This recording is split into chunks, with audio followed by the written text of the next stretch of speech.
Hi అండి. Welcome back to our channel. Friends, ఈరోజు నేను మటన్‌తో వట్టి తునకలు తయారు చేస్తున్నానండి. ఇదైతే నేను ఫస్ట్ టైం చేస్తున్నాను. యూట్యూబ్‌లో చూసే ప్రయోగం చేస్తున్నానండి. ఎలా వస్తదో అవుట్‌పుట్ మళ్ళీ వీడియో తీసి మీకు అప్‌లోడ్ చేస్తాను. దానికోసం ఉప్పు, కారం, పసుపు, కొంచెం అల్లం వెల్లుల్లి పేస్ట్ బాగా పట్టిస్తున్నాను దీనికి. పట్టించిన తర్వాత దీన్ని సూది దారం సాయంతో కొంచెం దూరంగా ముక్కలైతే ఎక్కించుకుని ఎండలో పెడుతున్నానండి. చూడండి, ఇలా మిక్స్ చేసుకున్నాక పెద్ద సూదైతే ఈజీగా ఉంటుంది కదా! చూడండి, పెద్ద సూది ఎక్కించుకుని దీనికి మటన్ అయితే ఎక్కిస్తున్నాను. మొన్న అమ్మవారికి మొక్కిచ్చామనమాట. దాంట్లో మటన్ వస్తే ఆ మటన్ కొంచెం తీసి పక్కన పెట్టుకున్నాను. వట్టి తునకలు చేద్దామని. బోన్‌లెస్ మటన్ అండి.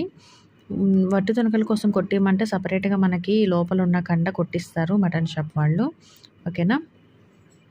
చూడండి, ఇలా ఎక్కించేసుకొని ఎండలో పెట్టుకుంటున్నాను. ఇలా దూరంగా జరుపుకొని మరి పెట్టుకోవాలండి. ఓకేనా? బాయ్ అండి.